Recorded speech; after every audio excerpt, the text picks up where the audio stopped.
This is the Possible Care for Dogs. The podcast begins.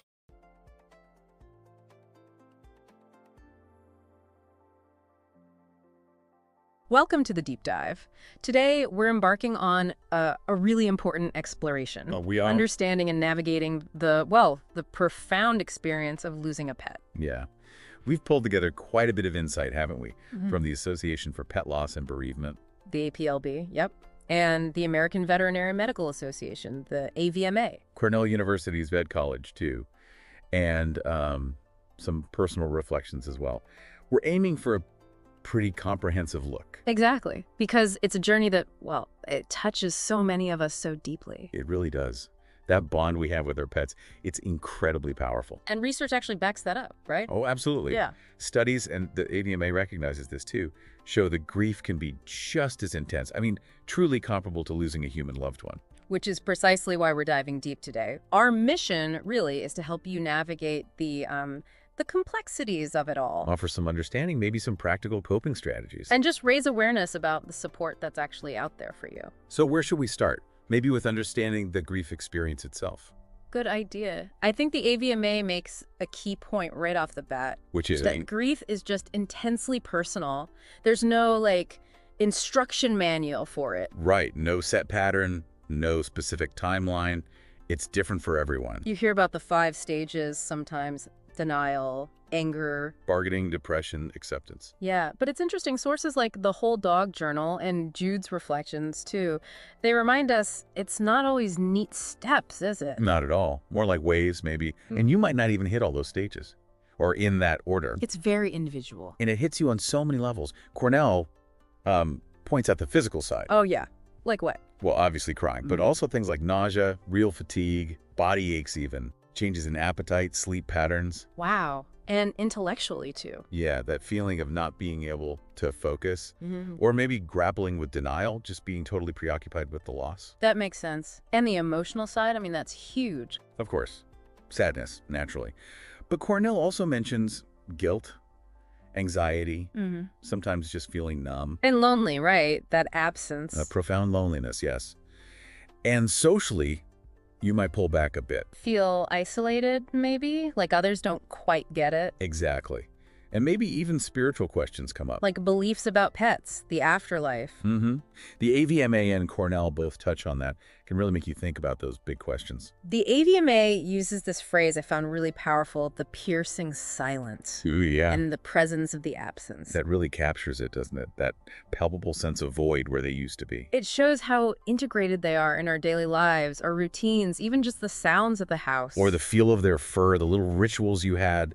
Their absence changes the whole sensory landscape. It really does. And this leads to something crucial: validating that bond. Absolutely essential. Because, as the AVMA points out, you might run into people who just don't understand the depth of it. You hear those comments, right? Oh, it's just a cat. Or just a dog. Ugh, yes. And it can feel so dismissive. But it's vital for you, the listener, to know your feelings are completely normal. Yeah. They deserve to be felt, to be mourned. Yeah. Grief isn't like a competition. No. The AVMA is clear on this. You can't rank grief. Your pain is valid. End of story. No matter what anyone else thinks. Okay, so we understand grief is complex, personal, valid. Where do we go from there? How do you cope? Well, the AVMA stresses just acknowledging the reality first. Accepting that the death has happened. And giving yourself time, right? Yes, allowing time to adjust. It took time to build that relationship. So it takes time to navigate the loss.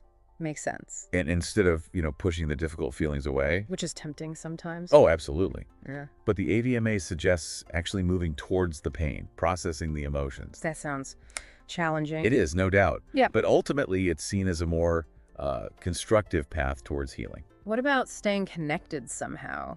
Through memories? Yes, that can be really comforting. The AVMA mentions looking at photos, maybe writing a tribute. Or even a letter to your pet. Exactly.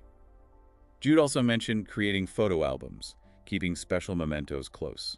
That makes sense. And there's also that shift in identity, isn't there? Oh, definitely. The AVMA points that out. Maybe you were the person with the dog, or your cat always met you at the door. And suddenly that part of your identity feels different or gone. Right. And it's natural to think about the meaning your pet brought to your life. what their purpose was for you. And finding support seems absolutely critical. Hugely important. The AVMA really highlights accepting help from people who, well, who get it. Other pet owners, maybe. Yeah, connecting with others who've been through it can be incredibly validating. Less isolating. And expressing those emotions is key, you said. Definitely. Crying, talking about it, writing. Jude mentioned those. Cornell added art, too, I think. Yes. Creative expression. Which brings us to some fantastic resources like the Association for Pet Loss and Bereavement, the ATLB. Right, the APLB. They've been around a while, haven't they? They have. It's actually their 25th anniversary in 2024. And they offer a lot. Like what kind of support? Well, even with their free bronze membership, you get access to their online chat room. Oh, that sounds really useful. A safe space to connect? Exactly. With people who truly understand what you're experiencing, it's moderated, safe. And they have other ways to remember pets, too. Mm-hmm. They have a pet memorial page, which is part of their silver and platinum memberships. Those also offer things like video support groups and webinars. So, options depending on what you need. And creating your own memorials can help, too. Oh, absolutely. Jude and Cornell both suggest things like, photo albums we mentioned. Planting a tree, maybe. Yeah, planting something in their honor. Or just keeping a special keepsake that brings back good memories. What about routines? Does keeping things normal help? It seems to. Both Jude and Cornell mentioned that maintaining some of your regular routines can provide a sense of normalcy. Like an anchor when things feel chaotic. Exactly. Right. A bit of predictability. But what if the grief just feels too much, really overwhelming, or it just won't let up? That's when seeking professional help is so important. And really, it's a sign of strength, not weakness. From a counselor or therapist who gets pet loss? Ideally, yes. Someone experienced in it. Jude highlighted this, and Cornell provides a fantastic resource, their pet loss support hotline. Oh, right. Do we have the number for that? We do. It's 607-218-7457. Okay, 607-218-7457. And when can people call? Their hours are Monday through Friday, 6 p.m. to 9 p.m. Eastern Time, and weekends, 12 p.m. to 3 p.m. Eastern. Good to know. And Cornell lists others too, right? Yeah, several others. Michigan State, Tufts, the Chicago VMA, University of Illinois, UPenn, Virginia, Maryland. It's worth checking their specific hours if the Cornell times don't work. So lots of hotline options. What about online? Yeah, Cornell points to online chat groups and sites too, like the Argus Institute, Lap of Love, the Pet Loss Support page. There was one for horse owners too. Poof Beats in Heaven, yes. Yeah. And of course, numerous Facebook groups dedicated to pet loss support. Okay, let's shift gears slightly. What about children? Supporting kids through this is a whole different challenge. It really is. Jude and Cornell emphasize how differently kids understand death depending on their age. So, open, honest communication is key, but age appropriate. Exactly. Tailoring it to their level and encouraging them to express their feelings however they need to. Talking, drawing, playing it out. Yes. And involving them in memorials can be helpful too, like drawing a picture or sharing favorite memories. Cornell even has a list of children's books for this, right? They do, yes. Specific books that can help facilitate those conversations gently. Another big question that comes up. When is it okay to get another pet? Ah, yes. The timing question. What's the consensus? Well, Jude and Cornell both stress it's incredibly personal. There's absolutely no right time. So no pressure. None at all. The important thing is allowing yourself enough time to really grieve the pet you lost. And feeling genuinely ready for a new bond, not just trying to fill the void. Precisely. As Jude wisely said, a new pet won't replace the one you lost. They can bring new joy, for sure. But it's a different relationship. A completely different relationship, yeah. It's about opening your heart again when you feel ready. Okay. Let's touch on something really difficult now. Euthanasia. A decision nobody wants to make. But sometimes it's the kindest thing, isn't it, when a pet is suffering with no real hope of recovery? Exactly. Cornell explains it as a way to gently end that suffering. They outline the process for small animals. Can you walk us through that briefly? Understanding it might help. Sure. Generally, it involves a sedative first to make sure the pet is calm and relaxed. Okay. Then a veterinarian administers a specific solution, usually a barbiturate, often through an IV catheter. It works quickly and painlessly to stop the heart and breathing. And Cornell mentioned some things people might see, reflexes. Right. Things like muscle relaxation, maybe some deep breaths called agonal breaths or muscle twitches afterwards. It's important to know these are reflexes, not signs of pain or distress. And knowing that can help if you choose to stay present. It can. And the decision to stay or not is also deeply personal. There's no right or wrong choice there either. What about for larger animals? Any differences? Cornell notes some practical considerations, just due to size. The goal is still a quick, painless procedure. But there might be things like loss of coordination. Yes, ataxia, possibly leading to a sudden drop, and maybe some muscle tremors after, again, reflexes. And resources for questions about euthanasia. Your local vet is always the best first point of contact, and the Cornell Pet Loss Hotline can also answer questions. It's interesting, grief isn't just for humans, is it? Our other pets can grieve too. Oh, absolutely. Cordell points this out. Surviving pets can definitely show behavioral changes after losing a housemate. So what can we do for them? Keep their routine as normal as possible, that helps.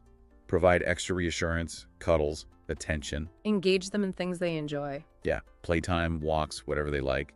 And just be patient. Give them time to adjust to. And maybe a vet checkup, just in case. Good point. Cornell advises ruling out any physical reasons for behavioral changes with a vet exam. Okay, let's talk about memorializing. Finding meaningful ways to remember. Yeah, this can be a really important part of healing. Cornell has a ton of ideas. Like scattering ashes. Or Yeah. keeping an urn. Yep, those are common. Or keepsake jewelry containing ashes or fur. Planting something, like we mentioned, a tree or flowers. Writing down memories, maybe in a journal? Or letters? Making a scrapbook.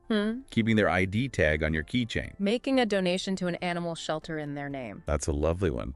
Or volunteering your time. Even creating art or music inspired by them. Lots of creative and personal ways to honor that memory. And for people who find comfort in reading, Cornell has book suggestions. They do. For adults, things like The Pet Loss Companion or Goodbye Friend. And for kids? Books like Dog Heaven or The 10th Good Thing About Barney are often recommended as gentle ways to approach the topic. Okay, one final really crucial point. Mental health resources. Yes, super important distinction to make. These pet loss hotlines we mentioned, they offer amazing emotional support for grief. But they aren't mental health crisis lines. Right. If you, the listener, are in a mental health crisis, you need different resources. Cornell lists some local Ithaca ones. But nationally, there's the 988 Suicide and Crisis Lifeline. Just dial 988. And the crisis text line, too. Yes. And they emphasize very strongly. If you are having thoughts of harming yourself or others or experiencing any kind of mental health emergency. Please call 911 or your local emergency services immediately. Get help right away. Okay. So as we wrap up this deep dive, it feels abundantly clear, doesn't it? What's that? That grieving a pet is, well, it's real, it's significant, it's deeply personal. Absolutely. And it deserves acknowledgement and compassion. So we really want to encourage you, our listener, to be kind to yourself through this. Be gentle. And please don't hesitate to reach out for support. Use those resources we talked about.